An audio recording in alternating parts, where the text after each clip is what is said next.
Well, one man's trash is another man's treasure. TerraCycle takes things that are hard to recycle through the blue box and either recycles them or upcycles them. Tom Szaky is founder and CEO of TerraCycle. Great to have you with us. Thanks for having me. So let's start with how the system works. How do you take things that other people can't recycle? What's the methodology here? Sure. So the TerraCycle platform relies on a collection process and solutions. So in Canada, you can visit terracycle.ca, and you'll see a whole range of various waste streams that you can collect with us, whether it's juice pouches all the way to cigarette butts. You can sign up anywhere in Canada for free. You just collect that waste in a box, download a free shipping label from our website by UPS, and then send it to one of our many warehouses in Canada. Then when we receive it, we typically check it in, allocate a small donation for every piece of waste you collected, somewhere around 2 cents per piece of waste on average, which you can then choose to be allocated to any school or charity in Canada. And then the collected waste, through our design and science department, we look at how we can either upcycle it, reuse it, or recycle it into something new, making everything from used chewing gum to used cigarette butts nationally recyclable. So, Tom, I don't want to be disrespectful here, but I'm a pragmatic guy, pragmatic investor. Who in the world is going to go through such a headache to do that? It sounds like an absolute pain in the rear end. I predict that you'll get basically 0.0001% of consumers even interested in this. It sounds like, in fact, what is the experience? I mean, who would do this? Well, it's interesting you say. I think today we have 1.5 million people in Canada already collecting waste. We've been running this here in Canada for 4 years.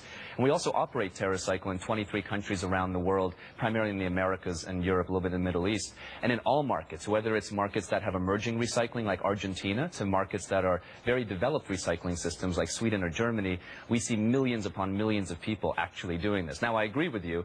It's something that even I was thinking, would I do it? It's surprising how many people have signed up and the incredibly large volume of waste that is coming in every day. And one of the things, of course, that's great about TerraCycle is that you innovate around what you do with the material that comes in. It's stuff that otherwise wouldn't be recycled. So can you give us some of the examples of things that you guys have innovated that actually turns trash into something useful? Absolutely. When we look at waste, we look at 3 possible circular solutions. So what happens with non-recyclable garbage today is it's either burned or buried. What we look at is circular solutions. So first, is the waste reusable? We today collect millions of cell phones, ink cartridges, all the way to clothing like shoes that can all be easily reused.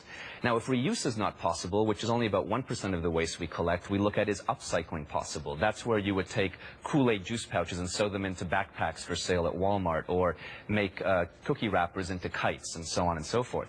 That takes about 4% of the waste volume. 95% we look at science-based solutions where we look at how to separate the waste into what it was made from. That would be like taking a used cigarette and shredding and separating it into the organics, which is the ash, tobacco, and paper, having that composted, and taking the inorganics, which is the filter and the wrap that comes on the cigarette pack, and melting that into a plastic to be used in, for example, industrial plastics. And in Canada today, just last month, we collected 1.5 million used cigarettes, and that's one of 20 programs running in this country.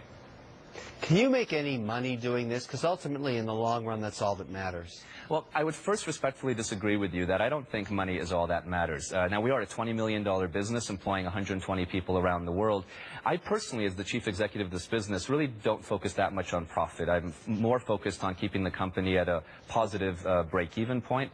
We've been growing straight for 10 years. Now, the way the business of this all works is that the reason these waste streams are not recyclable is the economics inherently in them. An aluminum can, for example, is recyclable because aluminum is valuable and you can make money in collecting and processing it. But dirty diapers, cigarettes, used chewing gum, you lose money collecting and processing it. So what we do is we go to major food companies or tobacco companies or all sorts of different industries and have them fund these solutions as, if you will, a voluntary expended product responsibility program.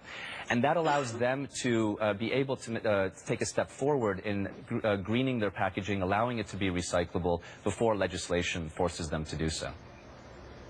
All right, Tom, it's a great company. We appreciate your time to tell us about it. Well, thanks a lot. Appreciate it.